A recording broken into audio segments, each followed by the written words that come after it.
Good morning, everyone, and thank you for tuning in to another episode of Coffee and Something Stronger. My name is Codi Norrid, Executive Director of Georgia Interfaith Power and Light. Coffee and Something Stronger is a coffee chat style interview show where we sit down with academics, practitioners, elected officials, and community stakeholders to talk at the intersections of faith, climate, and justice. And this morning we have on a very special guest, Mayor Joseph Geierman, who is the mayor of the City of Doraville and has been working on some infrastructure issues there and has a long history working and thinking about some of these issues. Mayor, thank you for joining us this morning. Hey, thank you for having me. I'm glad to be here.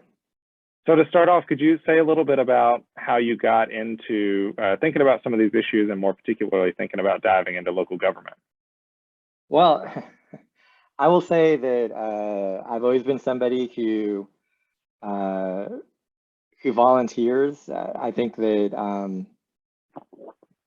in the back of my head, I always have this voice that says, "Well, if you're not willing to do something, why do you think someone else should be?" Which has led me to say yes to a lot of things over the course of my life. I've been involved in my community for a long time. Actually, just volunteering. We don't have a homeowners association, but we have a neighborhood group that I was involved in several different capacities, and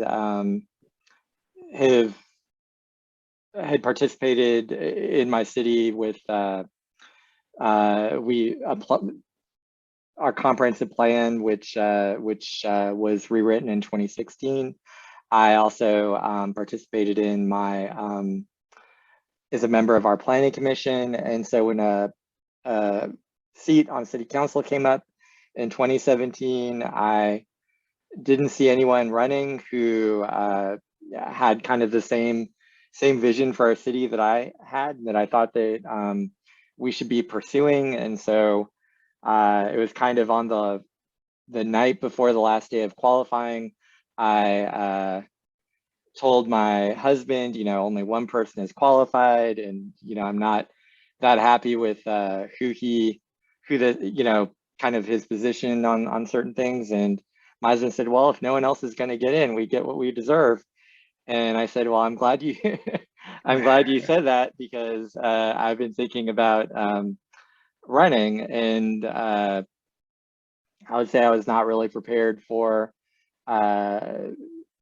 diving into that, but it was a great way to kind of get my feet wet with knocking on doors, having to pull together a campaign really quickly, getting to know the city a little bit better.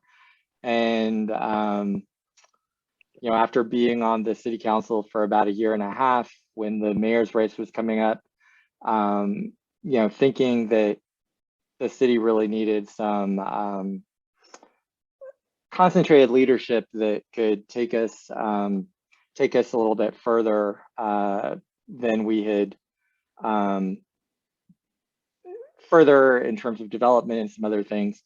And so I made what was a pretty hard decision to get in the race for mayor, because A, I knew it was a lot more time. B, I was going against an incumbent who, at the time I had a good relationship with. So it was a challenge, but I felt like it was the right thing to do for my city. And, so now I've been mayor for a little over 2 years, and I feel like we have been going in a good direction. We have a great council, and I feel like my job is not necessarily to say we're doing this, this, and this, but really to try to bring our council together and kind of chart a course together, to how we're going to move Doraville into the 21st century. Yeah, thanks for sharing that. There's I feel like a plethora of stories of people sort of the night before qualifying deciding to dive in for the first time, and then birth sort of a journey into the political realm. And so I'm glad that that's been the case for you. I think you, to get us started this morning, I think you have a reading or a quote for us this morning to ground us. So I'll offer. Well, and so this fall, I read the original 6 books in the Dune series, and Frank Herbert wrote them over the course of the 1960s to the early 1980s. Not everything in them, I think, has carried over to the 2020s that well, but they're really thought-provoking books. They cover themes of ecology, things of human nature, politics, and I think, just caveat that this was being written about someone who's, kind of ruling a country or planet, but it was that a ruler must learn to persuade and not to compel. A good ruler has to learn his world's language. It's different for every world. And, thinking about that, not as a ruler, because a mayor is not a ruler, but as a leader, you really do have to persuade people to come along with you and find ways to get people to come along, and maybe sometimes to realize that, not everybody is in the same place, and you need to take a few steps back and, kind of start from a different starting point. And what's true in Doraville would be different in Brookhaven, would be different in the city of Atlanta. And so also understanding the people where you live, the different players is important. So I thought that, it's true. And I think it's just something to think about, when thinking about any leadership role, really, that you're not going to get very far if you try to, put your thumb on everybody and tell them to vote a certain way. You really have to work on how do we all come along together.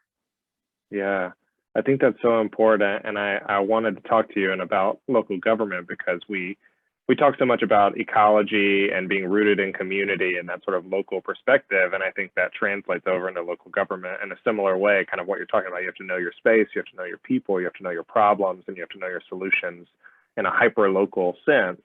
And I know for you, one of the things that we talked about that you've been working on there is sort of a resiliency, but from primarily stormwater and what that kind of infrastructure has looked like. And I wondered if you'd talk a little bit about that.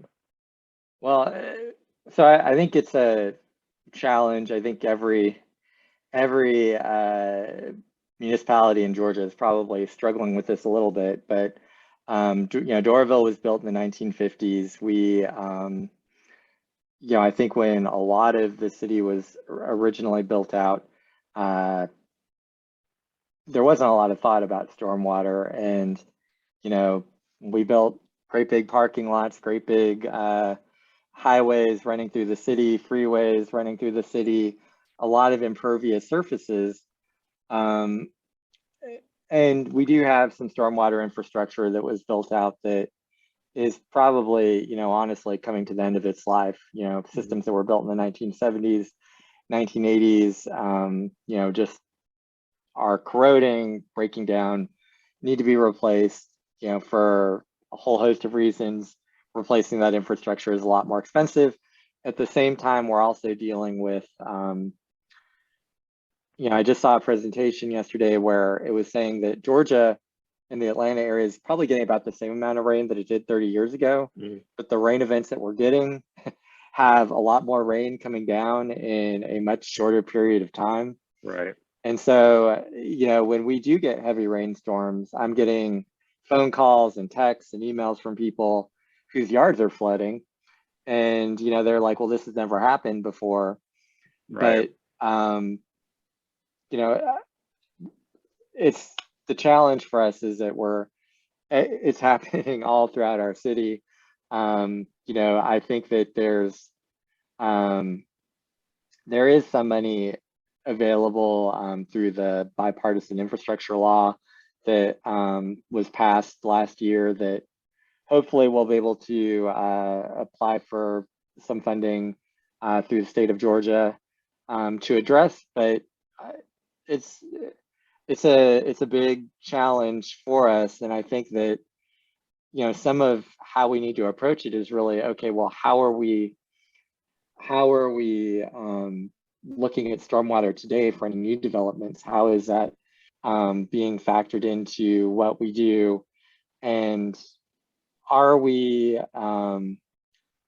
is, any property owners in the city, are they contributing enough towards stormwater maintenance, stormwater upkeep? Right. I think our rate, which I think is 40 something dollars, I think has stayed the same for, the last 20 years. Has that been enough to keep up, or are we kind of struggling? The city right now is going through a stormwater master planning process. Um, Trying to look at everything. I think there's going to be uh, some challenging decisions. And, if you're in a property that is suddenly in a FEMA floodplain when it wasn't, when you originally bought the house, you're going to be frustrated. I've read of stories in other nearby municipalities where, there's similar issues happening. And it's just one of those tough things for cities to deal with, but something that I think a climate change related issue that we're all having to deal with right now. And how do we make our city more resilient to these challenges that climate change is wreaking on our planet? Yeah.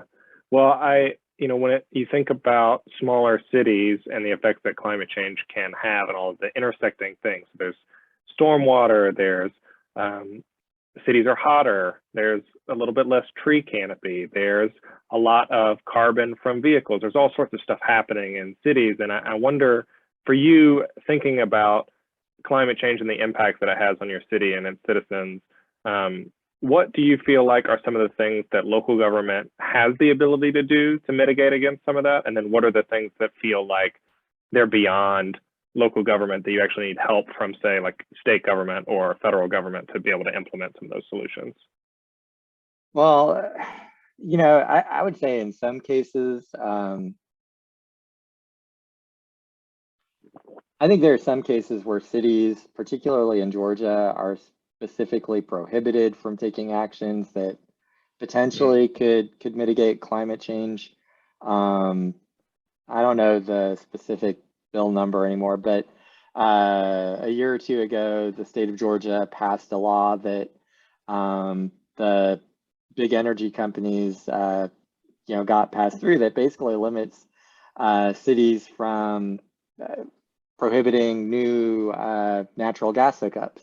Right, the preemption bill. Yeah, while I understand that natural gas is an option a lot of people have. People rely on it for heating, for cooking, for a lot of things. I also think that it's if we're looking at a long-term process of dealing with climate change, at some point we need to get away from using these fossil fuels that are just pumping more CO2 into our atmosphere. And dealing with gas hookups at new construction seems like it's a pretty harmless way to go about that. You're not forcing people to get rid of it today, but you're saying we're not going to continue adding to this problem. But the state has decided that they don't want cities to deal with that. So hopefully the state of Georgia will deal with it at some point.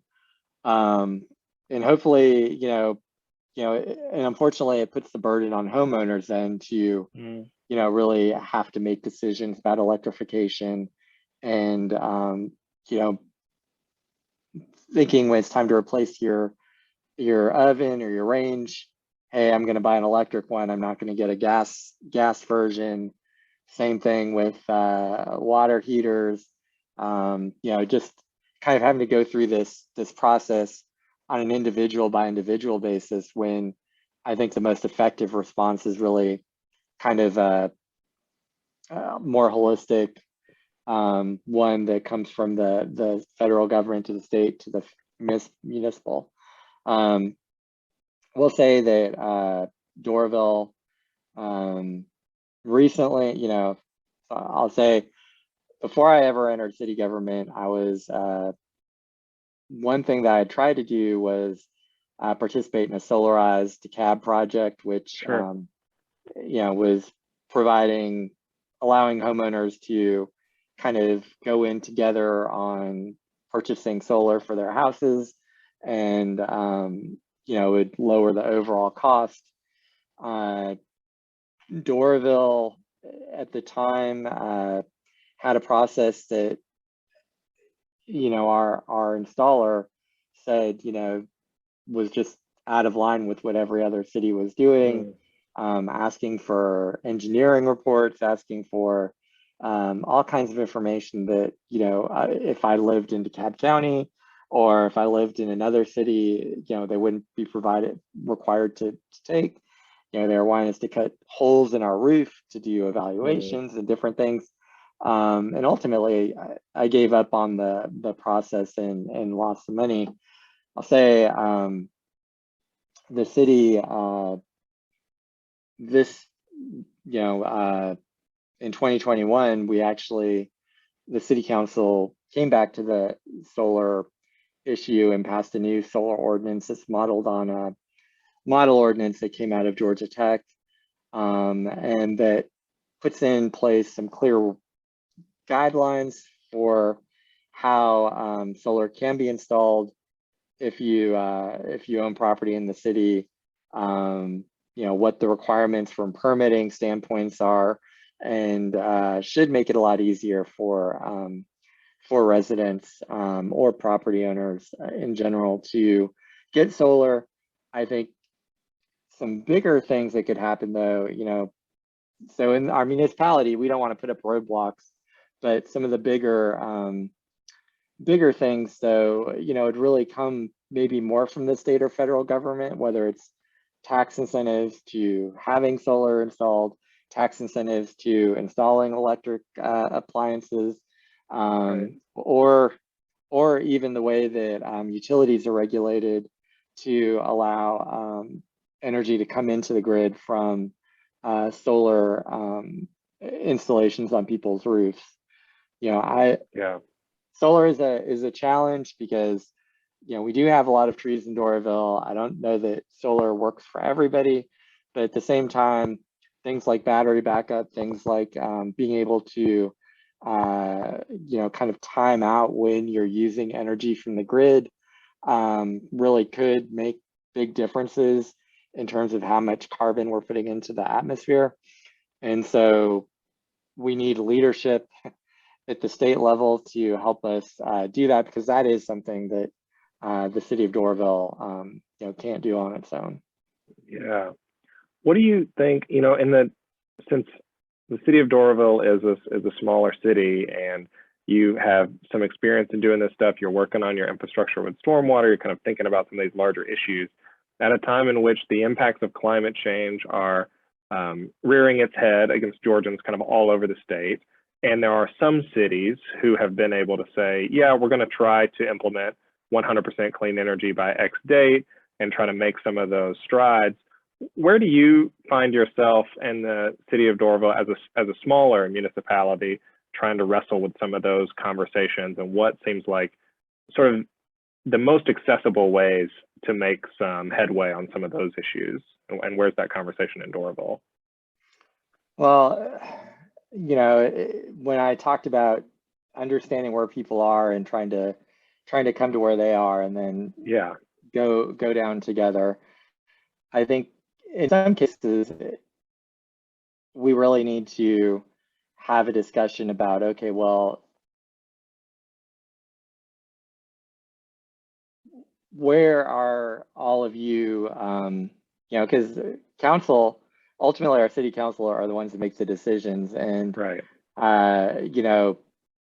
kind of having conversations with them about a certain how a certain policy or change in how we do things could make an impact is helpful. I think sometimes, while I 100% absolutely believe that we're in a climate emergency, I think that other people might think that we need to factor in some other things like cost or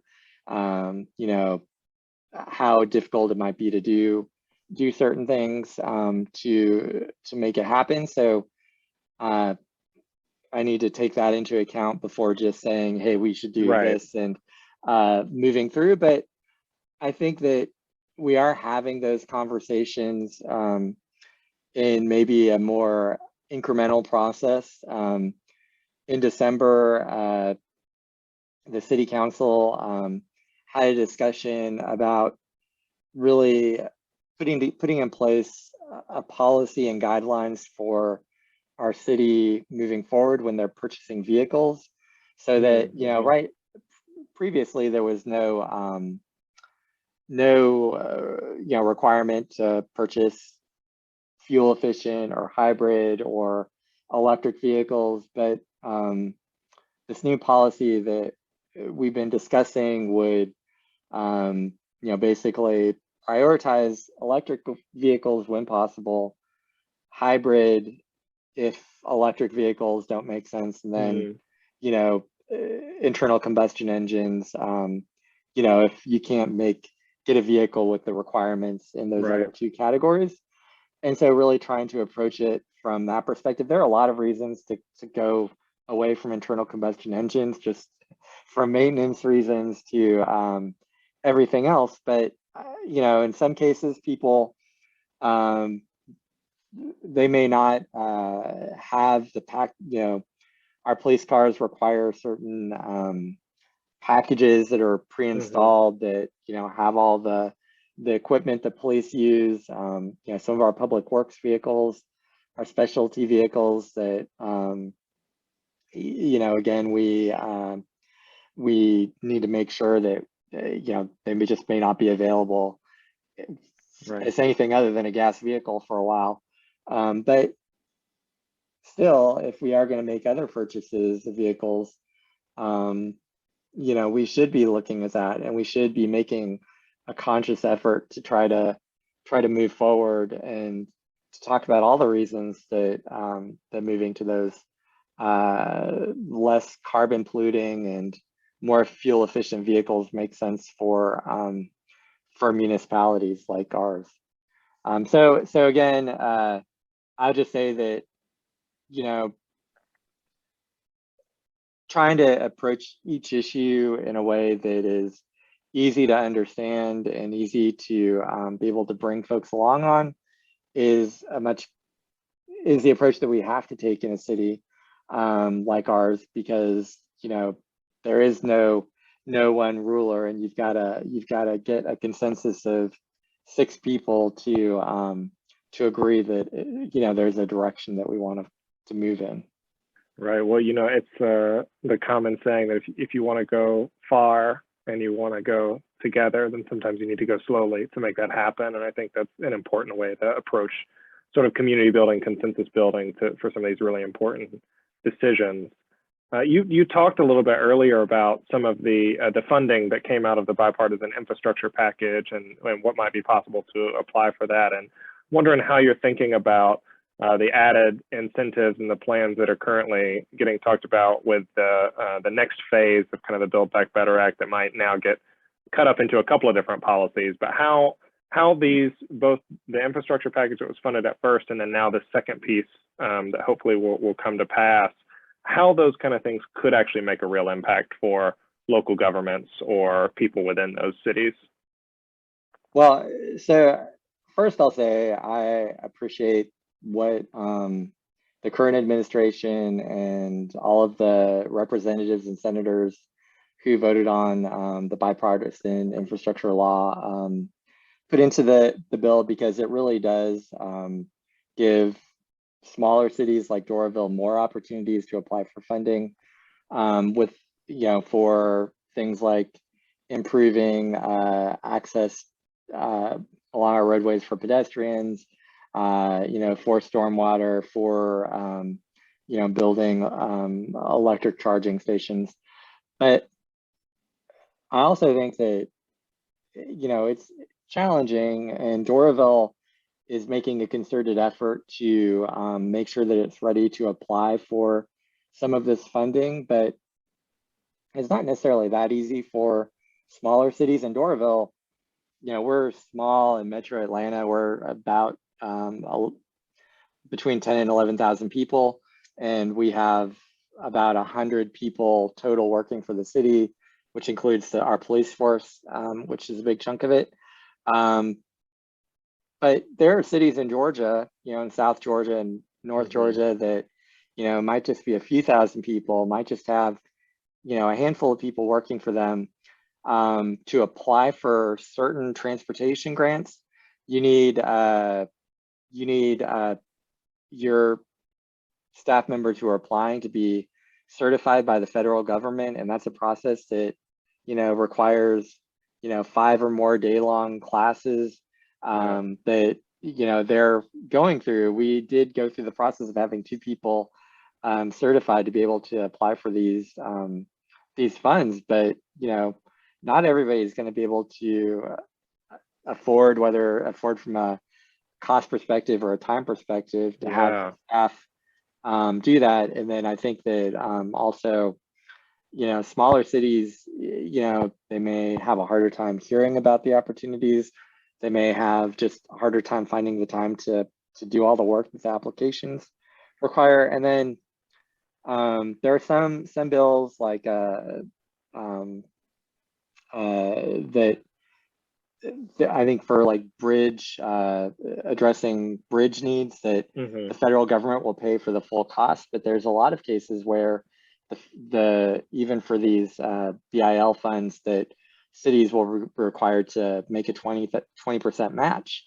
And if you've got a really expensive project, the 20% match can still be pretty expensive. So, it's just I think I'm grateful for the funds. I'm doing everything I can from my perspective. I know our city council is, and our staff is, to make sure that we're in a good spot to get that funding.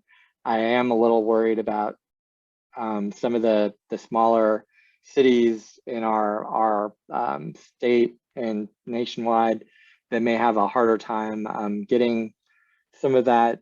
I'll also say that I appreciate that the bills, the bipartisan infrastructure law, does come with a concentrated or more directed focus on equity and on addressing some of the inequities that have been built into past infrastructure that kind of have not really ever been addressed before. I'll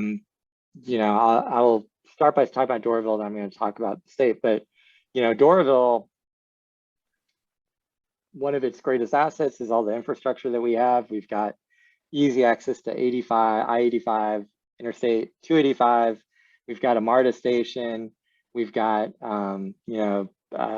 Norfolk Southern running through our city. We've got and we've got Beaver Highway. So we've got tons of infrastructure that was built in over the last 70, 80 years. But at the same time, a lot of those big infrastructure projects were devastating for certain parts of our city.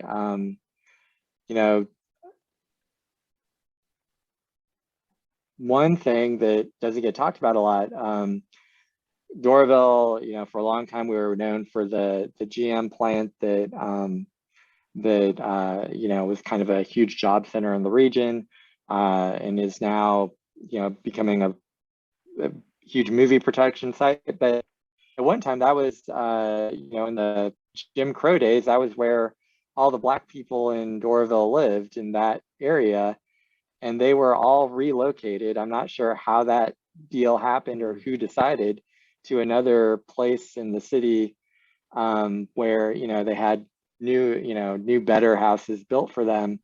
So they were moved one time for a huge piece of infrastructure, and then 285 came through, tore through a bunch of their homes and split their neighborhood in two, separated it from their historic church. So that's just one example of how infrastructure has really affected an underprivileged part of our community. Maybe not quite the same impact, but it impacts Doraville. when the MARTA station came through to build it, they tore down our historic downtown. And so, you know, that it built up around the train station there. And so, you know, we're kind of working from a blank slate here in some cases. So I think it's exciting that the bipartisan infrastructure law and the Department of Transportation under Secretary Buttigieg have been focusing more on considering equity when awarding money for projects. I'm concerned that the state of Georgia, along with several other states, our governor, Governor Kemp, sent a letter to the Department of Transportation and Secretary Buttigieg specifically saying that the state shouldn't have to worry about things like equity and just needs to spend the money. And I will say right here that what we don't need are just more lanes, you know, built out that tear down more people's houses, go through more communities. What we do need to be looking at are ways to introduce multimodality that that everybody can participate in. You know, Doraville has 13% of our population that doesn't have a car. We should be looking, how can we get those people to job centers easily without, you know, it taking 2 hours? How can we, you know, use this funding to really make sure that everybody in our community is able to participate equally? How can we use some of this money to nip back communities that were ripped apart, you know, when the interstates were built?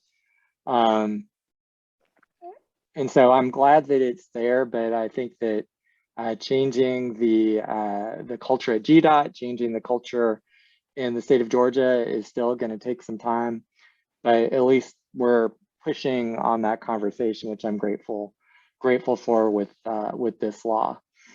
Yeah, I really appreciate that. And I think uplifting the reality that often the implementation of infrastructure is just like a tool of erasure. We have used it all the time to break up neighborhoods like that, and ensuring that the implementation of this package is different in that regard and takes equity into account as a primary motivator. I want to thank you, Mayor Geierman, for coming on this morning and giving us some of your time. I wanted to end with a final question that actually relates to how we started this interview. You know, as a person who decided kind of a night or two before to enter the race for city council and get involved, obviously the idea of being involved in the political sphere is important for all individuals in Georgia, especially in an important year like 2022 when there's all these races going on.